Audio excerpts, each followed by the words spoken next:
Hey everyone, it's Jaime Alejandro with the Arts Calling Podcast, the place where I interview hardworking independent creatives in the literary, visual, and performing arts.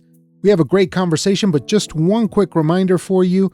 Be sure to stop by the links in the episode description. These are shout-out links to highlight independent artists who are doing phenomenal work across a variety of genres and forms.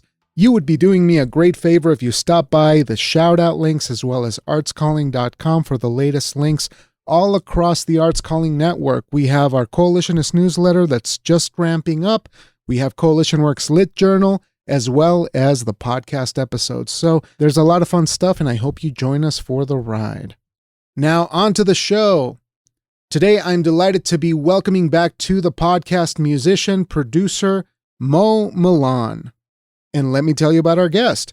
Mo is a Las Vegas-based composer, producer, and multi-instrumentalist, crafting music under two distinct monikers, Cocoa Pastel and Mo Milan. As Cocoa Pastel, she delivers vibrant, synth-driven pop infused with dark wave and electronic influences, centering on resilience, reinvention, and new beginnings. Handling every aspect of production from songwriting to mixing, she creates dynamic, immersive soundscapes. Under Mo Milan, she explores experimental and introspective realms, blending neoclassical, folktronica, and cinematic elements.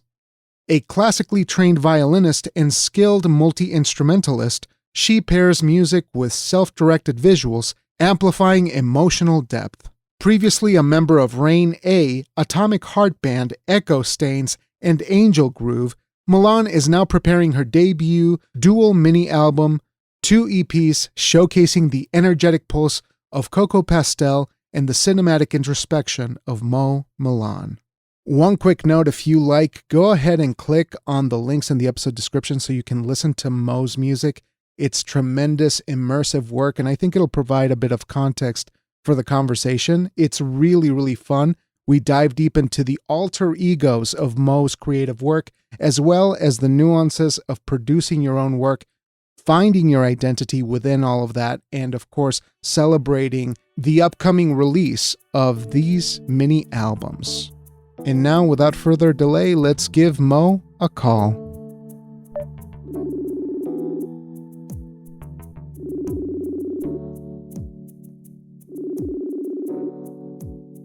Hey Mo, good afternoon. How are you?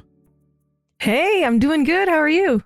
Great. Actually, now that we get to talk about music and production and especially new music of yours, I'm very excited to get to do that. So how's it been over there in your neck of the woods?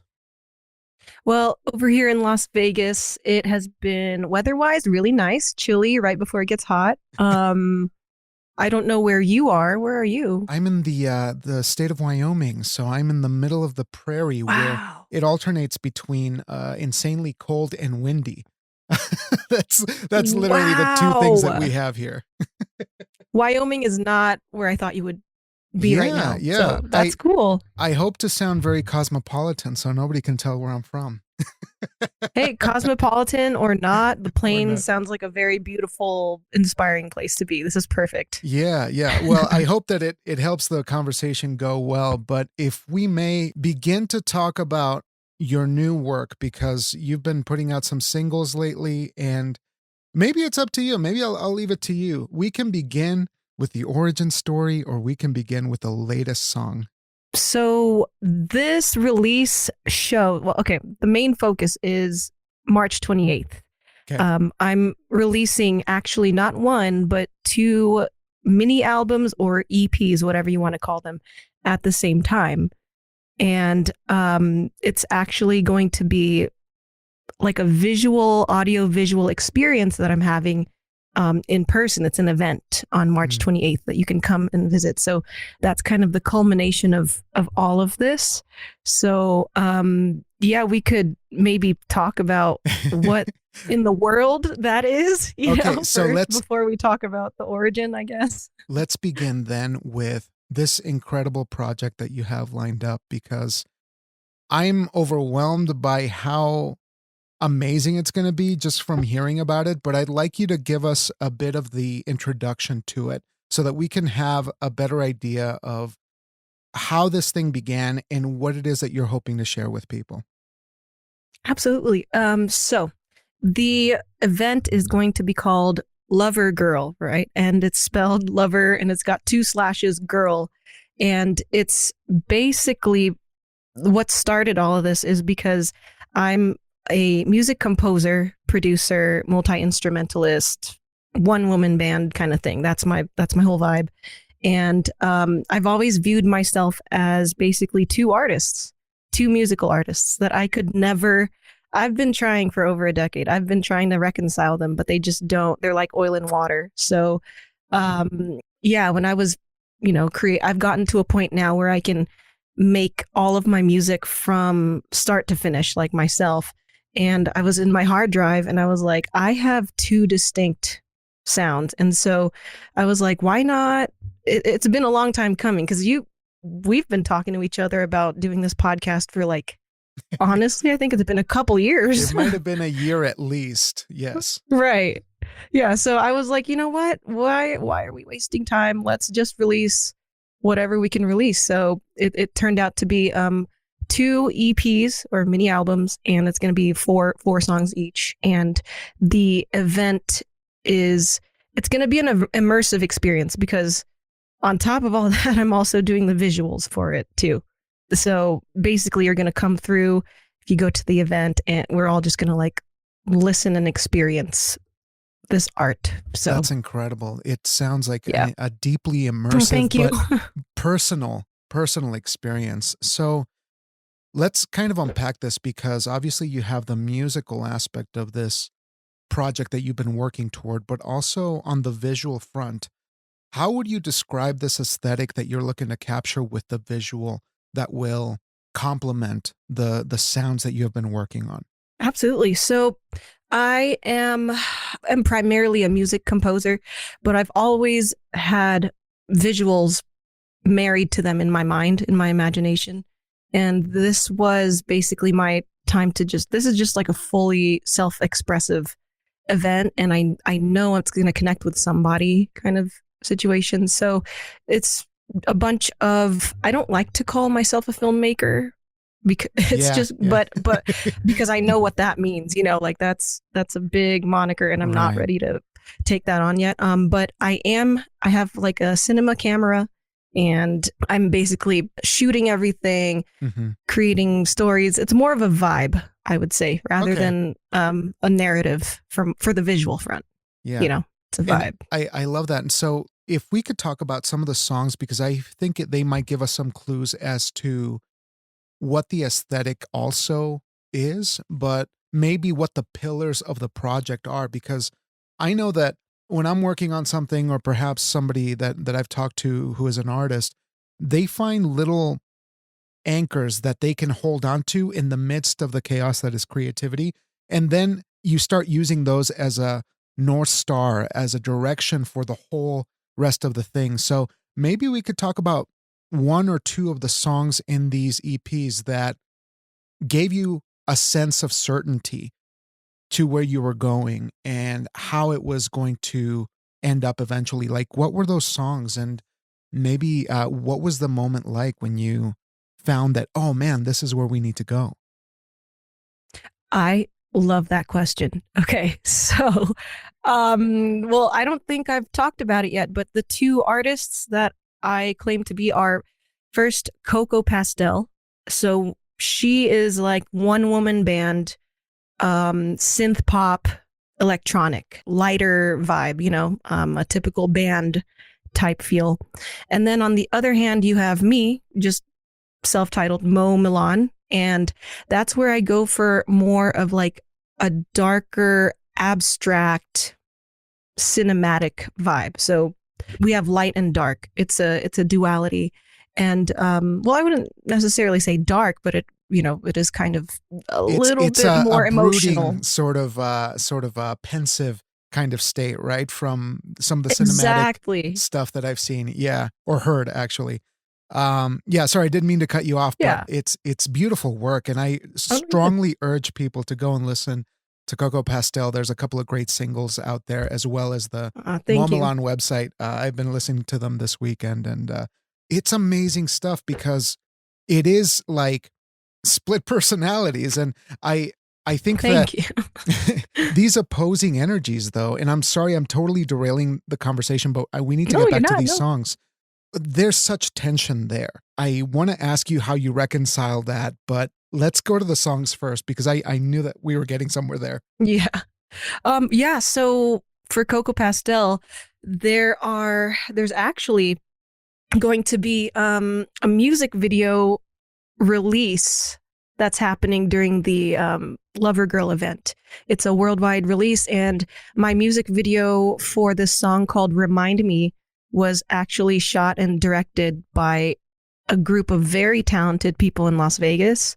Our mutual friend Shahab Zargari Right. directed, and it basically, that's pretty much the main highlight song for Cocoa Pastel. Like I said, there's 4 songs per EP, but Mhm. Remind Me is basically futuristic, nostalgic synth, 80s synth disco vibes. And then for the Mo Milan, this is where I'm going to reach. And I know someone in the audience is going to know who the heck I'm talking about, but it turned into more of like a folktronica Mm. album. So we're talking about people like Sufjan Stevens and Bon Iver. Yeah. Yeah. Yeah. And, if, Sufjan Stevens created 2 songs for this movie called Call Me By Your Name in like 2017, that kind of vibe.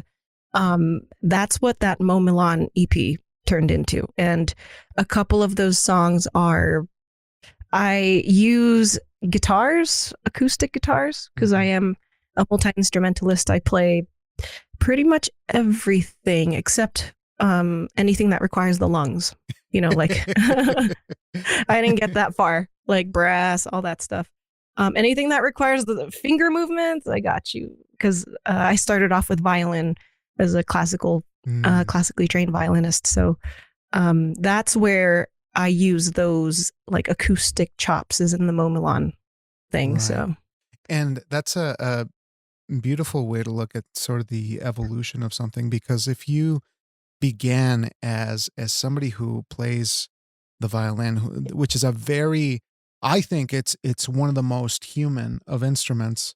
That and the cello, just because of the way that you can emote with it. And I'm looking at it not from a technical perspective, but merely an emotional response. I always find that you're able to evoke the human aspect of music, even if you're reading it from sheet music. It's really fascinating. But how does that make the work more earthen, more folk, more human than anything else? Like, because it seems like that's the foundation, right? yeah, absolutely. Well, before I answer that question, I want to address your beautiful statement about the violin and the cello kind of being more, organic feeling. They actually do say that the cello is the closest to the human voice of all of the orchestra instruments. Yeah. So I don't know if someone lied to me and was just really into cello, but I can hear that and I kind of agree. But yeah, I think you hit the nail on the head with that one. But in terms of it translating to that more emotional feeling, I use cinematic elements in Mo Milan because I'm, this is pretty much my debut. These 2 EPs, right. I'm debuting both. And kind of trying to just show what I can do at this point in my life. So I am using orchestral elements, like, the members of the orchestra. I'm blending that with acoustic guitar. And then I have my very soft voice. It's very distinct when you hear it, breathy. And yeah, and my little spin on it. I don't know if it's original or not, but where my mind was I'm going to take these elements that have been done, right? But I'm trying to combine electronic abstract elements with them as well in this EP. That's what I've done to get out of the box. So, yeah. And then I ended up looking it up and it ended up being folktronica. So that was like this is the first time I've ever even heard of that genre, to be honest. But it's when great I was looking it up. Yeah, because I think that regardless of what you want to call it, right? Regardless of whether it came before or not, I love when you arrive at something without any roadmap before, because it would have been incredibly easy and almost disingenuous to say, I'm going to make a folktronica album, rather than to stumble through your own experiences and say, oh, what is this that I have made? Oh, it might be something that other people have already stumbled upon. So I think, was that a liberating thing to not label it, to not know what it was, and to venture into what you thought was unknown? Absolutely. Like that is the most fun part of being an artist for me, and I think for a lot of other artists. I'm not going to try to speak for everyone, but just being able to, I'm at the point in my life, I've been doing this for over a decade, so I feel like if I were a painter, it's like I'm really well acquainted with my media, like my tools, my stuff. So for music, I feel pretty happy with the stuff that comes with sound, and I just felt like I was playing around and being free to express rather than worrying about the technical aspects of it, because I've just been doing it for so long that I kind of, have rote memory now at this point, if that makes sense. I don't know if that makes sense. Yeah, But it definitely I was just having so much fun making these sounds. So yeah. It's so hard to let go of that part of your mind that wants you to be analytical, to be critical, and that pushes you toward like a kind of stasis, right? Did you have a moment like that? Maybe if there's a particular song that you felt like, oh, wow, I'm stopped in my tracks because the inner monologue won't shut down, or because that critical side of me didn't let me go forward. Did you have songs or situations like that that you can remember? Oh yeah, absolutely. It actually, that happened to me before I made these 8 songs. Mm. I like to have my peers listen, who are also producers and stuff. And during the learning phase, that was when I first met you, and they would always tell me like, it's my mixes sound over processed. Oh, And I was like, that's good news. Like, this was back then. I was like, that's good news, because that means I'm totally overthinking everything. And then I would go back into my program, take everything off and make it less, processed. And then I would bring it back and they would be like, okay, this sounds done to me. And that was a lesson learned. And that's something that I really tried to apply here. I'm going to let the viewers, the listeners listen for themselves. But there's not really a song where I hit that roadblock, just because I was very intentional from that experience that I just told you about. yeah. Not to let myself. But there is one song on the Mo Milan EP that I just had such a blast with. It's called Bird in a Cage. And I go, I don't like to stick to, when I say abstract, it's kind of abstract. Like, I don't like to stick to verse, chorus, personally. I like to have fun with it. And so there are movements in my song. So it's singer-songwriter, but it's not the typical structure always. So I see. I'm excited to share that. Yeah, that's great to hear. So, how do you define the structure for the song? Does it arrive first? Like, do you consciously say, I'm going to set up this kind of structure? Or do you allow yourself to do drafts of the work and say, oh, wow, this looks like it could be this kind of movement, or it could have that kind of framework around it? How does structure appear then if you're sort of like moving away from, say, like verse, chorus kind of traditional structure? Oh, well, you know what? The way that kind of segues into something I'm excited to talk about in this podcast. Like I told you, I've been doing this, writing songs since I was 14. So I'm 32 now. And even before that, I was heavily involved in the music world here in Las Vegas. I was in several bands playing as lead guitarist. And then I went solo around like 2018. 2019. So I just, throughout that time, I don't know when they invented voice memo, with from iPhone. Yeah, good 2013 But maybe. Yeah. at some point in time, right? Maybe farther back. Yeah. That feels right. Yeah. So at some point, I just collected all of these voice memos, and I had always been relying on other people to produce, like never knowing what the heck was going on. And now I went back on my voice memos, and I have all of these songs that Little Mo created, and I had this like spiritual experience where it was like I'm producing this artist who was not me, because Oh, I had interesting. created them so long ago. I felt like I was producing a younger version of myself. Oh, that's Not to phenomenal. sound too deep, but yeah, Yeah. yeah. So these songs, like that bird in the cage, I wrote that in 2016 when I was like, yeah, and I was like, I don't really feel that anymore, but I know that Mo felt that in 2016, and so I I took her song and tried to add elements of my 32-year-old self now into that, and so there is verse chorus, but there's also like a little weird intro. There's this that I'm very spontaneous when it comes to art. If I hear something in my mind, I'm just gonna try to draft it down, and there's really no rhyme or reason. No, this is great. Yeah. I wonder if you feel about this the same way I do, where you can overwork things, you can polish. Because my training is in dramatic writing, I find that the workshop process of plays can be a bit daunting and belaboring and time consuming, and it could be years before you actually get to see a production of something.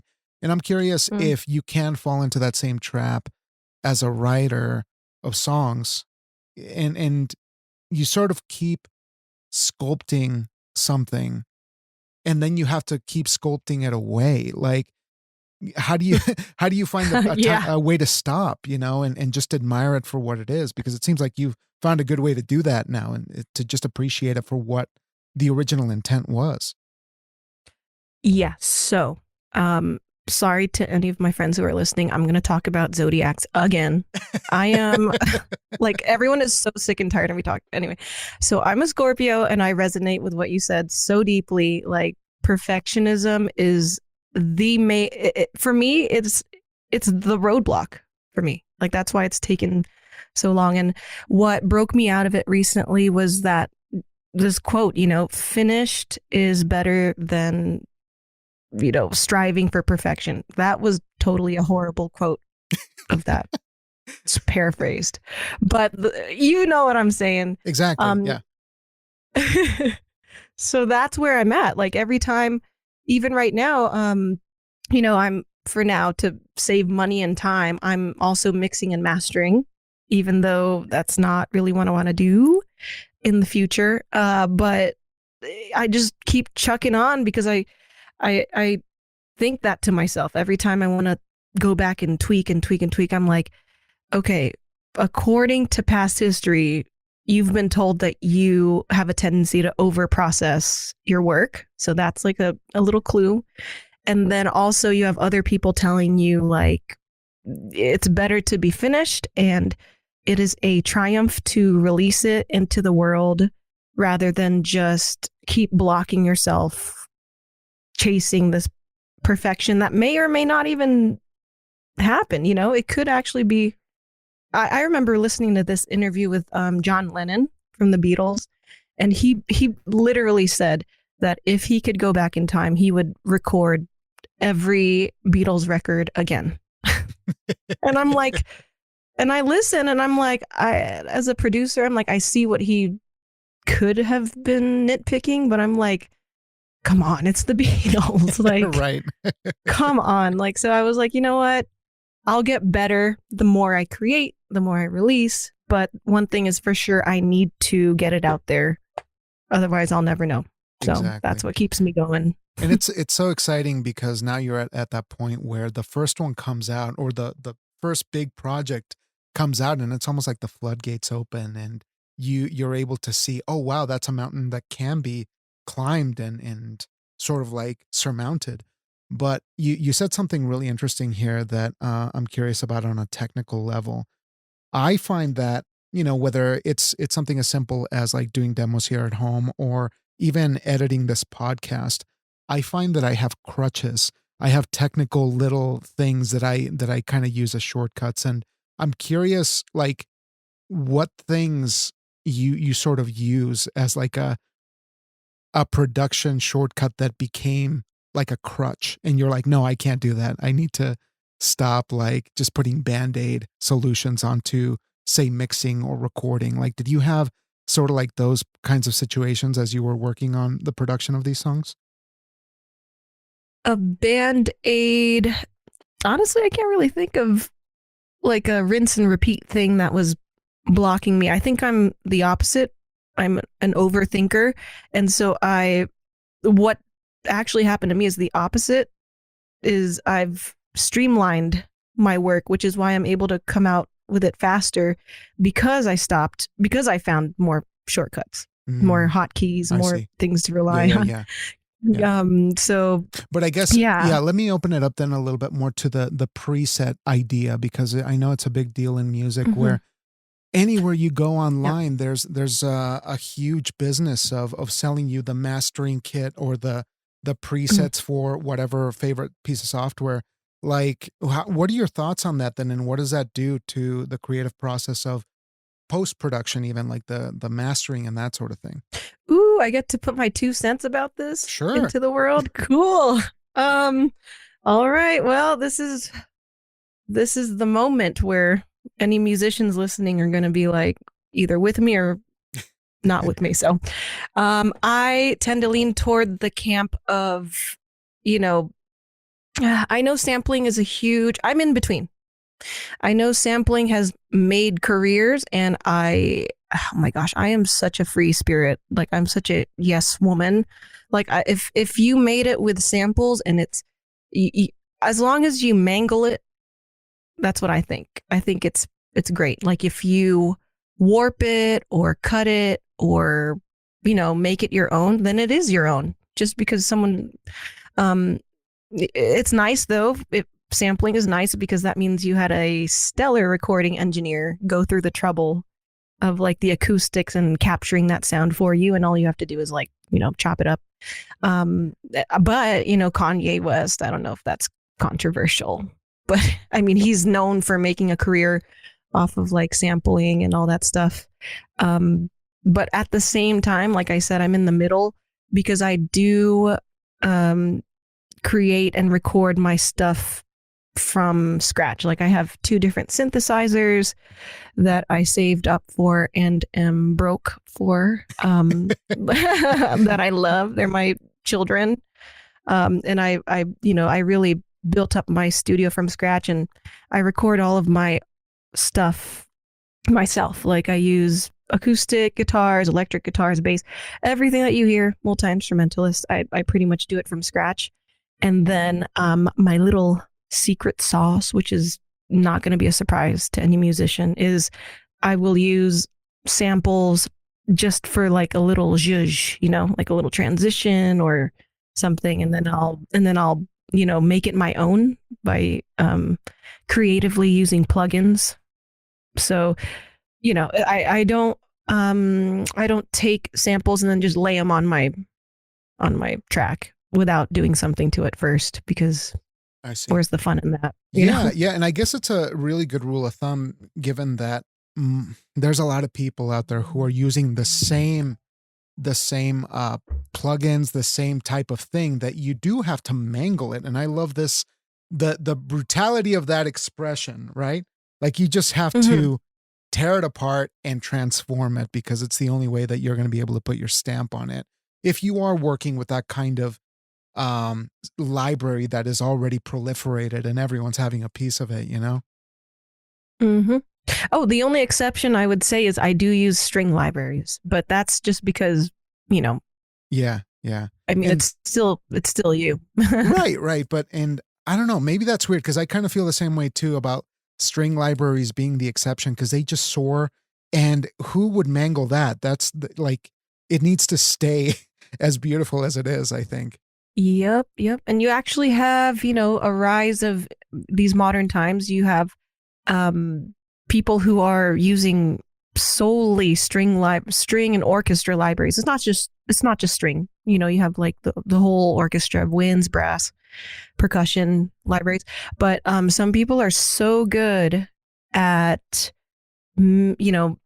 mixing and mic choices and blending string libraries together that some of the stuff that you hear in documentaries now are probably not even recorded live. Wow. They're just in the box. Yeah. Wow. It's like something really cool.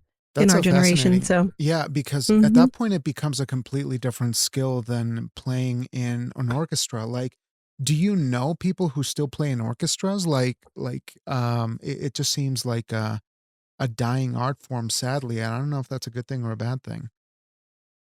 I want to know more people. I want to know all the people playing in orchestras because what I've come to know as, I consider it my field and I am a huge nerd. And so, yes, you know what? Orchestras are not dead. They're not dead because when you want that blockbuster quality feeling, like Hans Zimmer, we're talking, like the big guns, they are still recorded in with live orchestras in the studio spaces. So if you want to go like a step lower than that, which is where I'm trying to head, if you're like signed onto a film that has a budget, you can actually do remote recording with orchestras. So that's something that people do. Like I could have a Zoom call with an orchestra in Berlin and I'll hand them my piece and they will play it for me and record it for me and send me the stems. Oh, that's great. And there it is. Yeah. So that's transformed, but it's not dead, thankfully. So good to hear. Good to know. So given your work in scoring, because obviously that is a completely different discipline with shared tools and that sort of thing, what do you bring over from that world? Obviously, like if you've been doing some scoring for a while, that has to sort of leach into the other work that you're doing, your personal work. So what do you feel has redefined your aesthetic or your point of view from that work that you've done in scoring? And I mean, I guess you can call it corporate work too, because you do commercials as well, right?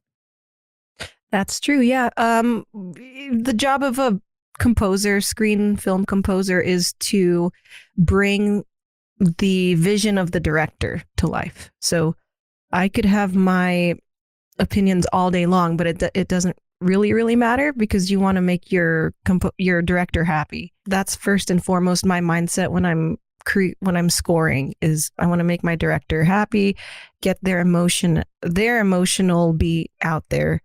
But in terms of like my personal mindset when it comes to creating scores, I am still transforming. What I have right now is my view on things and where I want to go.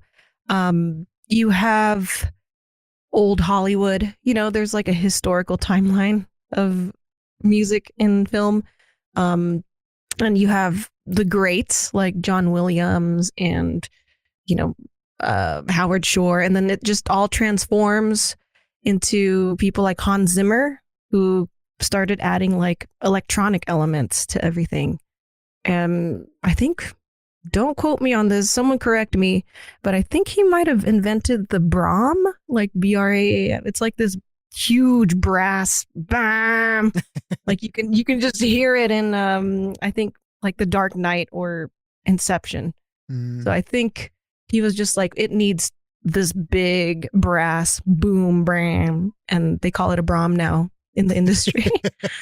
So for me, I view myself as starting out still in terms of film composing. So what I want is to have my own distinct blend. I don't want to sound like, I think John Williams already did it, like when we're talking about like the orchestra symphony style, like I think it's done, like it. And then Hans Zimmer is over here proving that that's done too. So kind of like with my Mo Milan EP, Yeah. how it accidentally turned into folktronica because I was trying to put electronic elements in there. I Right. think that's what I want to do going forward, is continue to add electronic elements. Well, because, we had the AI boom Yeah. out of Yeah. nowhere, and progress is progressing always. Yeah. So that's my mindset. It certainly never stops for anyone. But if we can backtrack for a minute, I'm curious of the synth pop aspect of it on the other side of the production Sure. coin here. What synth pop do you feel inspires you that sort of, I don't want to say like, defines your sound now, but maybe stuff that you listen to that made an impact on you when you first started sort of taking notice of these kinds of inspirations? Oh yeah, I am. Okay, so I'm gonna reach into the past here. Yes. I was one of those, like, I don't know if they're called hipsters, but the 2012s to that whole decade got me. So I'm Mm, talking about like Tame Impala, Empire of the Sun, Arctic Monkeys, Lana Del Rey, mm. Leaky Leak, just listing everything until someone in the audience is like, "Oh, I know that one." So just a bunch of I guess they were called indie back then, Yeah. indie pop. Yeah. Phoenix is one, a huge one. Mm. Um Currently I really dig the Krangbin. Oh Krungbin. yeah, yeah. I've heard those Yeah. guys. They're pretty great. Trippy. So just trippy, is that how they come across as Well, trippy? to me, but I'm kind of old, so Nah. I'm looking for the sort of like spirituality of their instrumental stuff that really You have a lingers with young me. voice. Don't tell them that. Oh, Just right, kidding. right. I'm timeless. I'm Okay. timeless. But no, yeah. So it seemed like you caught that wave, and you felt hmm like you wanted to pursue that part of the indie spirit. Then, Absolutely. I think about this a lot. I'm like, should I try to move forward? Am I going to sound old? You mm, know what? I don't care though, because uh, this is what I make. This is what right, I do, right, and I know that someone's going to resonate with it. Um, I really do. So right. even if that audience is tiny, I don't care. It's fine. Well, that's the ideal situation in this modern age, because you can't win them all. And I can honestly say, like, you can be insanely talented, but you're still only going to reach a handful of people unless you get really lucky, or have the right channels or whatever. But without a doubt, like, the music that you're putting out is phenomenal, and I'm a big fan of the sound, because you have crafted something that is uniquely your own. And it's Thank you. like, it's great music. It's great on both ends of the spectrum, where you say, oh, Cocoa Pastel is more like light and dance music almost, and then on the other side you have, again, we're not saying somber, we're saying thoughtful, pensive, folktronica. It's beautiful stuff, and I think that it's a liberating thing, I imagine, to feel like you've reached that level of certainty about your voice. Yeah. Oh, thank you for your kind words. Honestly, I'm over here like, I don't know, breathless. But yeah, thank you. And yeah, it's all about creating, and from a personal perspective, I'm a very, I feel things deeply person, and I'm very like brooding and thoughtful. At the same time, I can also be like very fun and happy, and Mm. I never know who I'm going to be. And so that, I think, is the reason why this whole lover girl came to be. Is I was like, you know what? I feel like I am two people without Yeah, yeah. sounding like absolutely strange, but it's true. Like, I do see throughout my life like two different modes, you know, modes, and I was like, it's time to make music as under those two totally contrasting moods. And yeah, like I said, I know there's going to be someone out there who's like, Yeah. finally a weirdo like me. Yes, and we do our best at Arts Calling to celebrate all the weirdos, because the hardest Woo! thing, the hardest thing, man, I tell you, is being honest about who you are, and like without feeling like you have to shut back down. Like it's so hard to stay open in this world that is so brutal and unfeeling Mm. sometimes, but that's not the entirety of it. I'm confident that with this kind of work that you're putting out, it reminds us that it's okay to be who we are, and to embrace it without wanting to fit into anyone else's version of what you think they, what they want you to be. So it's great stuff, and I'm excited for the I what I imagine are the finishing touches of your presentation. Then, is there anything that you're still working toward, like for this show, for the opening? Yeah, I'm doing the visuals all this week, and Okay. I am single-handedly keeping the coffee business alive in Las Vegas right now. Like it's just me. I'm buying in bulk. Oh So man.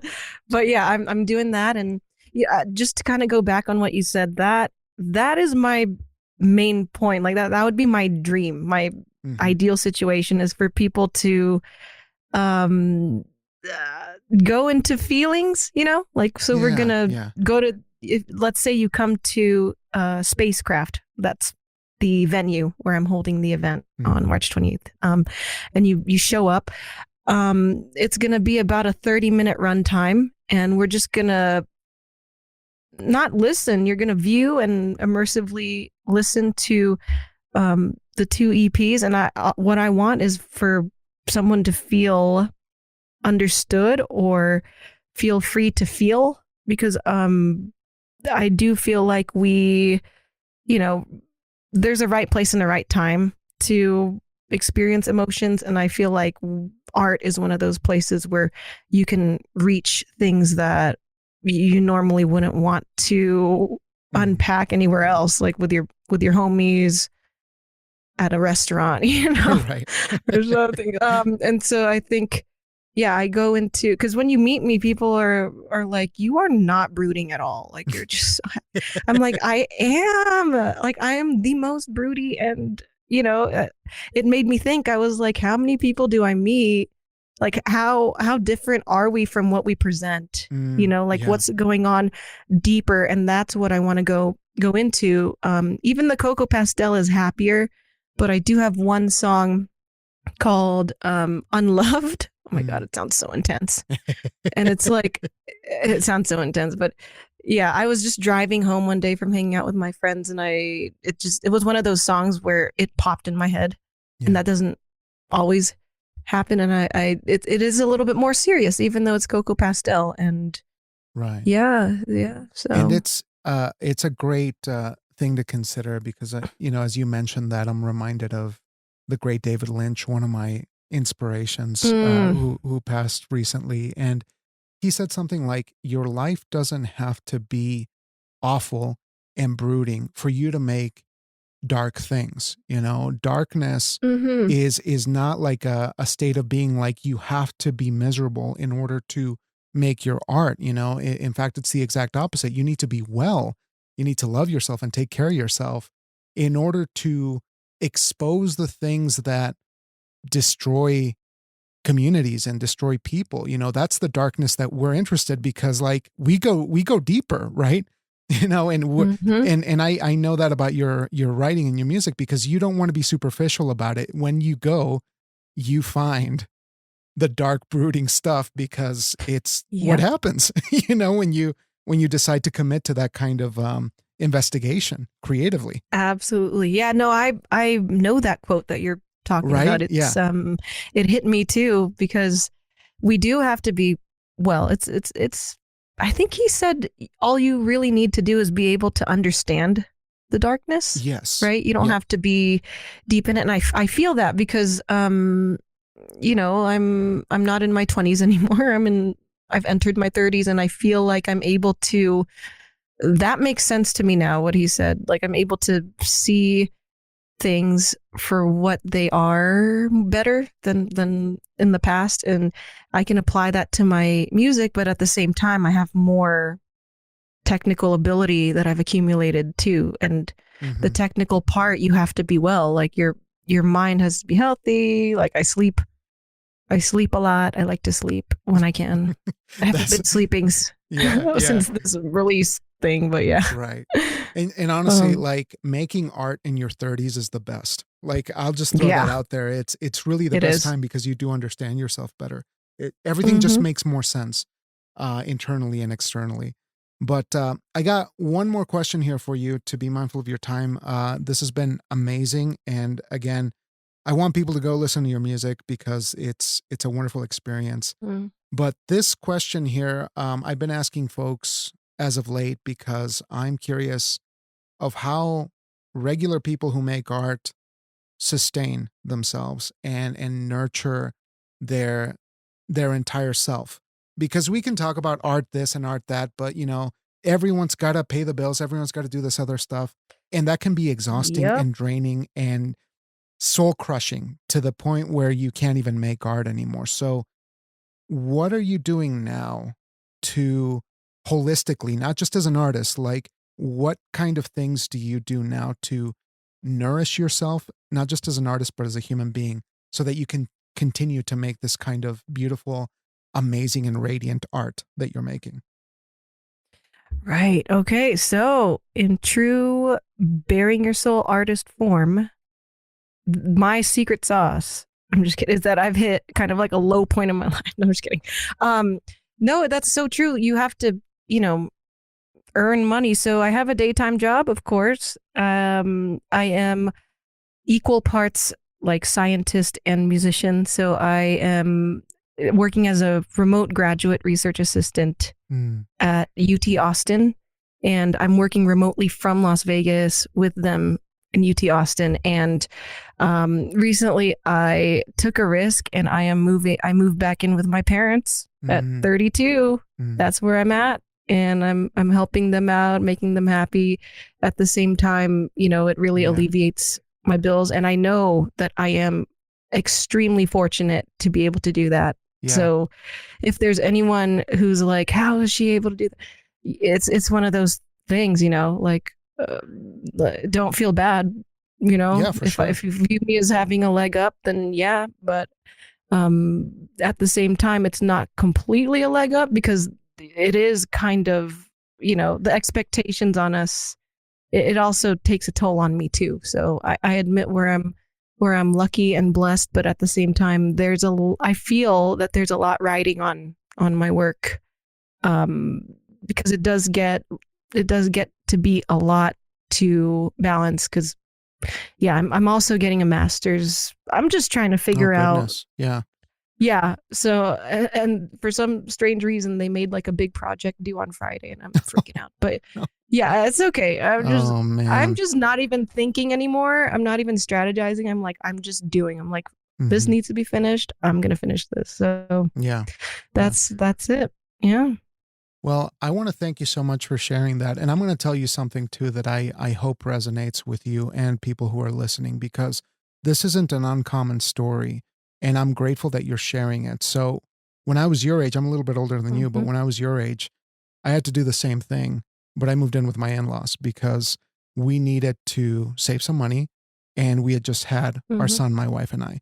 So those kinds of situations we're incredibly blessed to do. But guess what? In the moment, I felt like that was the lowest point of my life. I felt like there was nothing that was going right for me, and I wasn't going to be a writer or a creative anymore. Like I felt like there were certain parts of me that were done, but that was the most impactful thing that I could have done to sustain myself, to ground myself into the things that were important. And now here I am, and I'm able to have a family. I'm able to make my art on my own terms, and I'm able to have these conversations with amazing, amazing artists like you. So like, it's those kinds of choices that make you so much stronger. And I'm really proud and grateful for you that you shared that with me. Like, I'm very genuinely thankful, because it just affirms that, like, man, it's so hard. Like, it's so hard, and you should not feel any kind of shame. I don't know where this bullshit shame comes from, where they're like, oh, maybe it's an American thing where it's like, oh, you're moving back in with your parents, blah, blah, blah, and I'm like, enjoy your parents. You have them. Yeah. Exactly. Like, So I wanted to tell you. You're lucky. Absolutely. But hey, it's not stopping you. You're rocking and you're doing amazing things. But I won't keep more of your time because I know that you probably have something to do, whether it's work related or art related. So You too. yeah. Thank you so much for your transparency just now too. Yeah. Thank you. Well, thank you again, Mo, for your time, and of course, please go check out the show that's opening here soon. And I'm going to have all those links in the episode description, so folks know exactly where to go and where to find you, including the music releases that are going to be happening online as well. But Mo, again, thank you so much for this phenomenal, captivating work that you're doing musically. I'm a fan of your work, and so I urge people to go check it out. And I hope we get to talk again because we just scratched the surface. We didn't get to talk about half of the other things. Yeah. Always such a pleasure talking with you. I love your podcast. Everyone listen to everything else that he has up because I was listening and it's very inspiring what you do. Very great. Grateful Awesome. to be here. Thank you, Mo. Well, you take care. I'll let you enjoy the rest of your day, but I will be in touch real soon on the internet, okay? All right. Thanks. Bye. Yep. Thanks. Bye. Take care.